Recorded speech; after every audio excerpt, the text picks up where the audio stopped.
Would a ring make Aaron Donald the greatest Pitt product NFL player ever?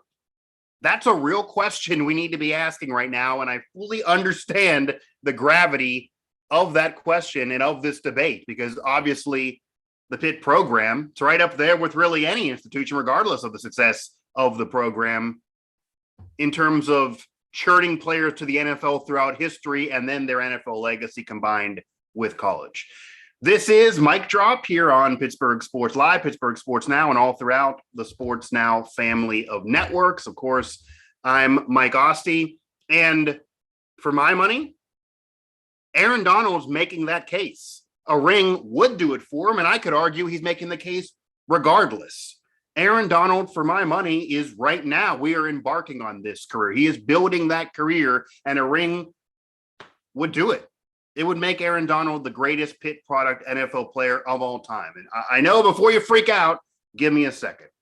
I get the history of the Pitt program. I get, regardless of the dip and the fact that it hasn't really been a national contender prior to this past season, I get that now it's building the program back up and is looking to go from the Kenny Pickett era to more and continue to be a conference contender for another conference title and maybe more.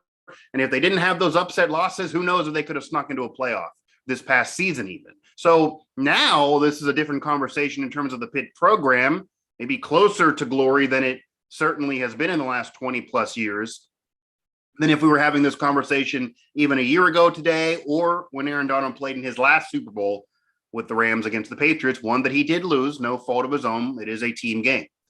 But obviously the Pitt program's riding high right now, and that allows you to harken back to Pitt history. And Aaron Donald himself in the Super Bowl again, a great all-time Pitt product in the NFL, a Hall of Famer already guaranteed, and already facing another Pitt product. So Tyler Boyd's not going to the Hall of Fame, but Tyler Boyd, a Pitt product, a WPIL product, actually a Clairton product, and his counterpart. So a Pitt product is going to get a ring at the end of this Super Bowl.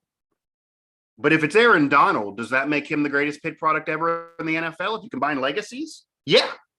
And I know you go to Pitt history and you go way back at this point, and there are many names. Now, one, Mike Ditka.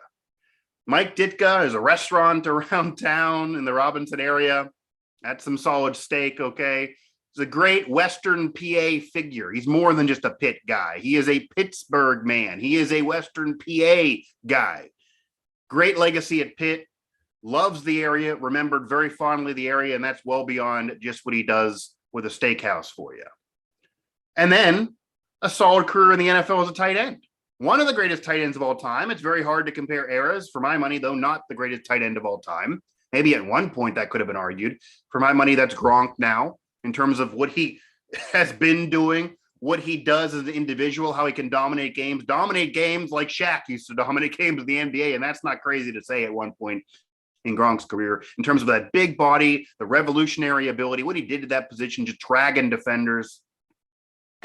I saw a game covering the Steelers years ago against the Patriots. He basically dragged defenders, in all honesty. Pretty much won that game by himself, a game changer. Maybe the fact that he's always had Brady, and we'll see about his future, maybe that's a ding on him. Tony Gonzalez can be brought up. Antonio Gates can be brought up. Kellen Winslow Sr. can be brought up, despite the team success not being there. Shannon Sharp can be brought up, who you see on national media all the time, on national TV, of course, 3 rings, all the numbers. He retired, arguably, at the time as the greatest tight end of all time. Obviously, that's before Gronk's greatness. So, but Mike Ditka's in that conversation. Did win a Super Bowl as a player, then again won as an assistant coach, was a great Dallas Cowboy, has a legacy with the Cowboys franchise, even maybe if Steelers fans don't want to hear that. And then, of course, mostly known for being the head coach of the 85 Bears, one of the greatest teams of all time, certainly one of the greatest defenses of all time. It's the last title for the Bears, their only Super Bowl title, but it's one that still they act like happened yesterday and is fondly remembered. And there's movies about because of what that team did. Maybe it should have been more, but Mike Ditka, the head coach of that team, wrote books off of it, The Coach. There are kids that have no idea he ever played, no idea even about Pitt. They know the 85 Bears, even if they certainly weren't born during that era. Even before me, actually. But obviously the head coach of that team, that's a great football life. That's a great football legacy. And maybe his legacy is even greater as a head coach, obviously, but he could be in that conversation. But he's not the greatest Pitt product ever in the NFL or NFL legacy wise from Pitt. Great legacy in the conversation, not the guy, though. It's been surpassed. And this is in no order, by the way. Even more recently, Larry Fitzgerald, you can bring up one of the greatest receivers of all time. There's an argument that he's underrated historically, despite being so great. Top 5 receiver of all time. I could absolutely argue that. I mean, obviously, you're looking at Jerry Rice, Randy Moss, T.O., and that's not in any order. I could argue T.O. over Moss. There are others certainly to bring up. There's been great receivers throughout league history, but wherever you want to place Moss and T.O. is 2 and 3. Most people got Jerry Rice as 1. That's pretty clear. Individual numbers way higher than everybody else still now, and he does have the team success.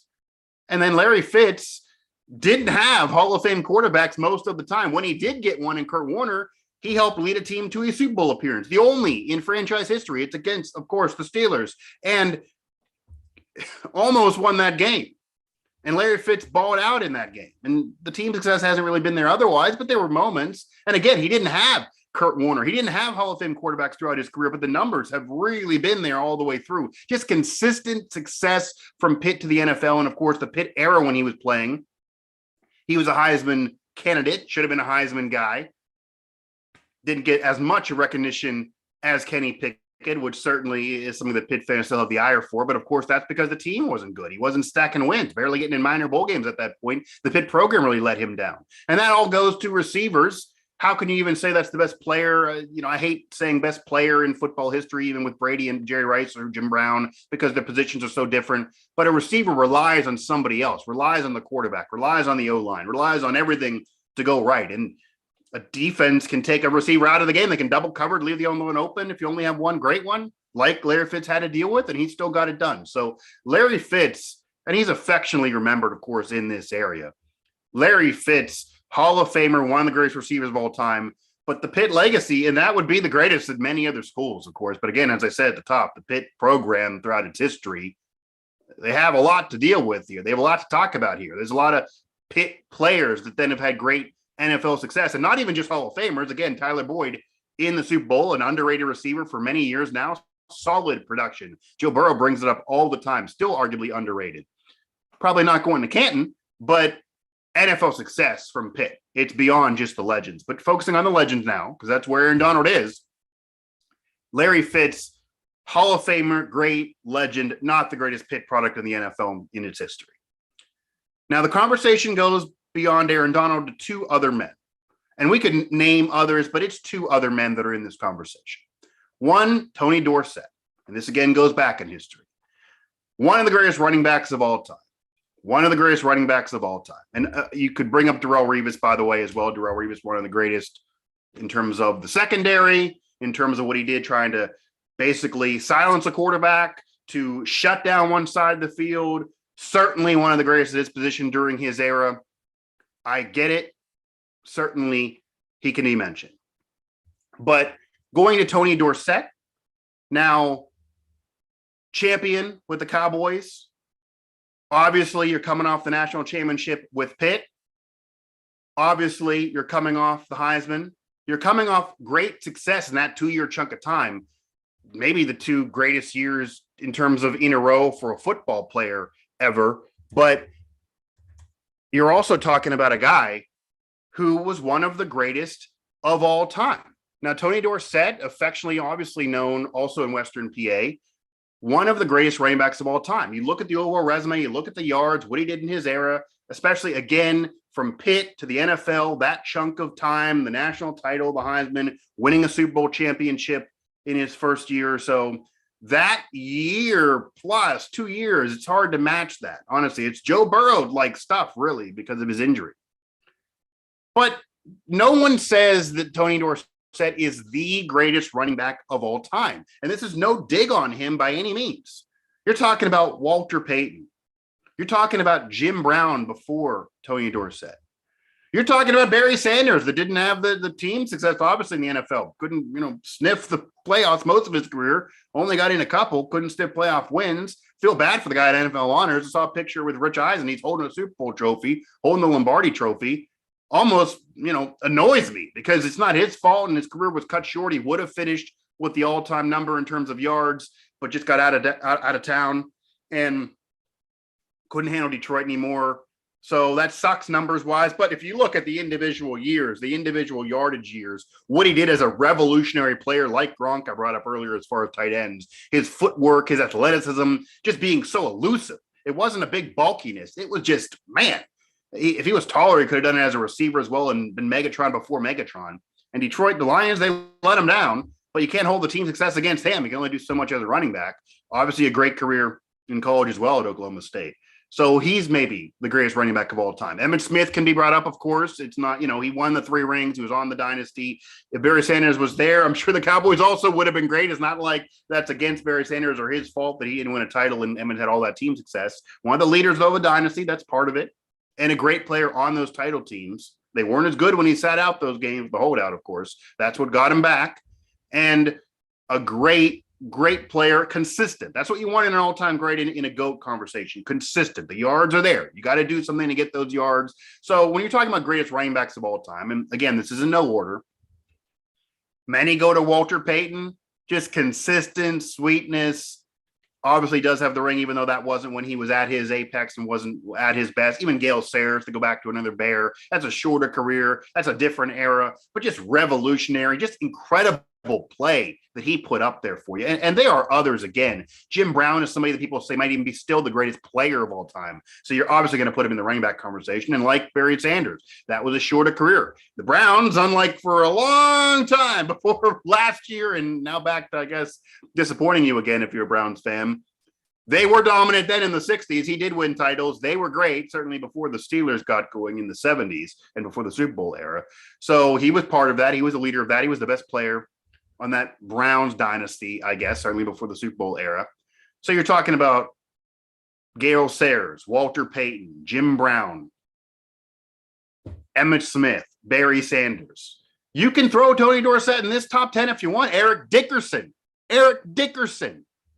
Look at the single seasons. Again, the team success not always there, but look at the single seasons. Look at the bruising dominance that he did in his era. And people don't want to hear this name anywhere, but O.J. Simpson. Look at the 2000 season. Look at the single season. Look at what he did with the Buffalo Bills, taking that franchise and resurrecting it, putting it on the league map, and just dominance, not always with a great offensive line. That was of brute strength, but also had the quickness, also had the athleticism, could make defenders miss, and if they didn't, could truck over him. Eric Dickerson, the same. And again, Eric Dickerson, we know the Pony Express, and we did in college, same thing. O.J. Simpson at USC, a Heisman guy, and you're talking about USC, maybe another program that could mirror Pitt in terms of NFL success as well. But doesn't take away from Tony Dorsett, great in his era.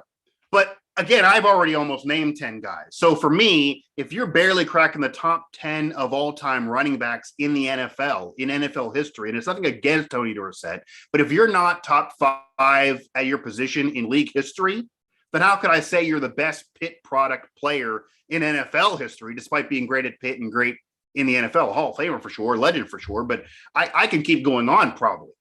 All those names, I would probably rank ahead of Tony Dorsett in terms of the greatest NFL running backs of all time, or at least most of them, if I was really going to do it. So that can't give it to him for me.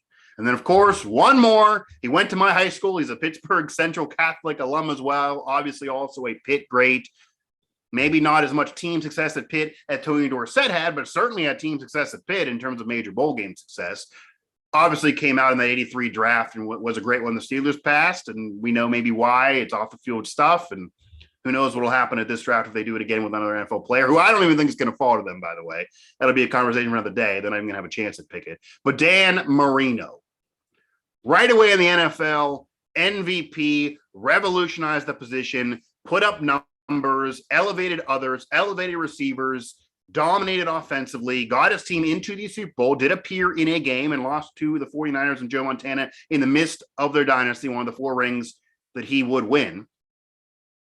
That team, that 49er team stacked, you can't really hold that against Marino. And he's had some playoff games in which his team got killed, including his last one against the Jags. But again, Is that Marino's fault? And, the team success wasn't there, though. There's no way to argue that. The team success was not there. This is certainly not a Brady resume. You are the quarterback. You are held to a team standard, whether that's fair or not. But if you look at the individual numbers, this is why some still argue Dan Marino being the greatest thrower of the football ever, possibly. Still greatest maybe quarterback ever, even though you're not obviously having the team success. If you just look at individual play, you can say GOAT, and you can say that maybe Brady has the greatest resume ever, like, say, a Wayne Gretzky, but maybe Marino, maybe like a Peyton Manning as well. Maybe you throw Aaron Rodgers in there, better individual player, even though the team success not there. And I don't want to get into that.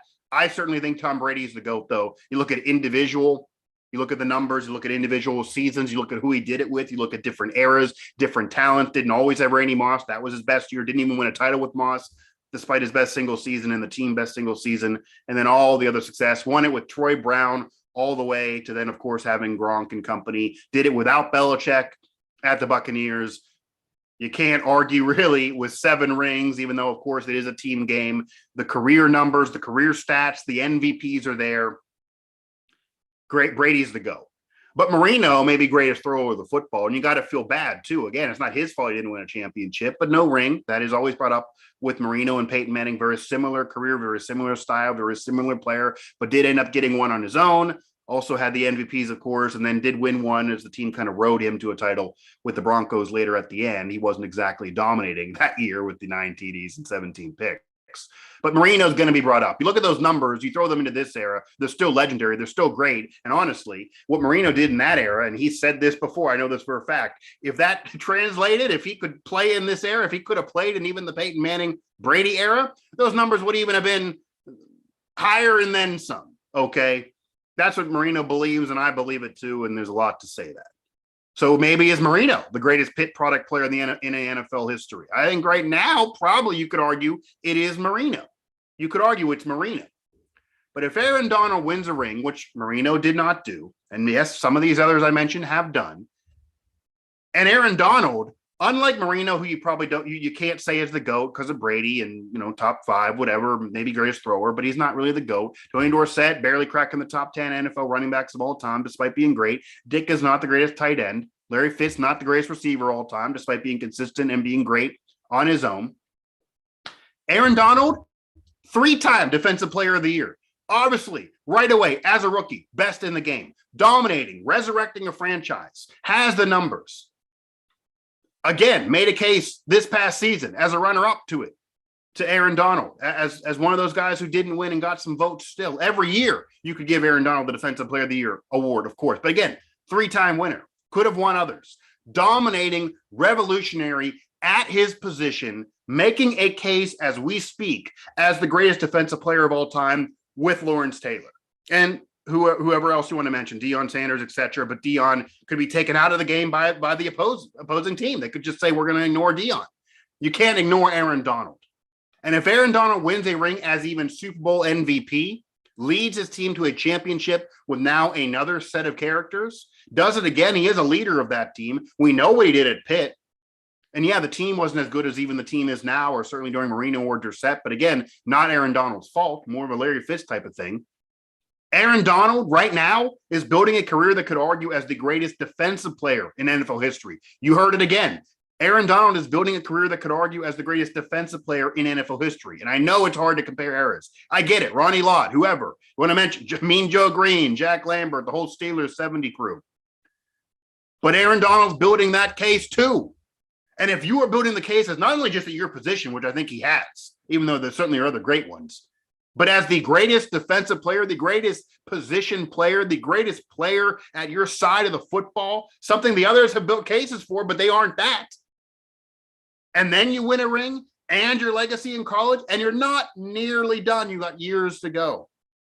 It's you. So for me, despite recognizing the greatness, respecting the others, a ring makes Aaron Donald the greatest Pitt product in NFL history.